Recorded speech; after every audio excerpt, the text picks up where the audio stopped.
9R1, série 37. Écris le calcul sans l'effectuer. Le produit de la somme de 19 et 8 par 5. Donc, on a un produit.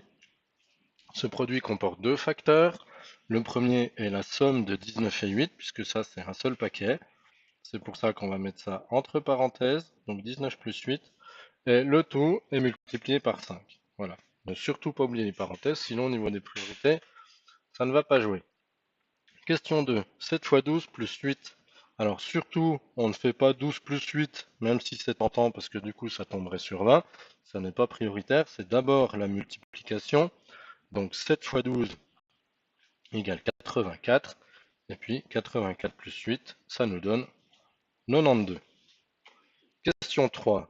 Trace toutes les diagonales de ce pentagone. Alors les diagonales d'un polygone, ce sont les droites, où on considère aussi les segments qui relient deux sommets non consécutifs, puisque si on relie deux sommets qui se suivent, en fait, ça nous fait un côté. Donc, à partir de ce sommet-là, on va avoir une diagonale vers ce sommet, une diagonale ici vers le suivant,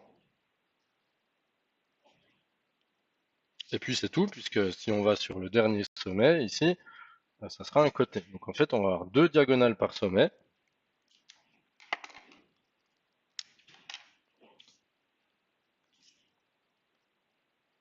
Ce sommet-là, ce sommet-là.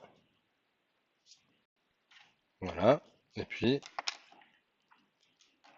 on a encore ce sommet-là qui n'a pas été relié à celui-ci, puisque du coup, la deuxième diagonale a été tracée lorsqu'on a fait celle de celui-là. Voilà. Question 4. Un angle mesurant 180 degrés, par définition, est un angle plat. Donc ça, à savoir. Question 5. Trace la droite à égale distance de P et de R. Alors, définition, il s'agit de la médiatrice. C'est la droite qui va être à égale distance de deux points. Donc, construction de la médiatrice. Pour ça, il nous faut le compas, que voici. On pique sur un des deux points. On règle un écartement supérieur à la moitié, sinon nos deux arcs de cercle ne vont pas se croiser. Et donc, un premier arc de cercle.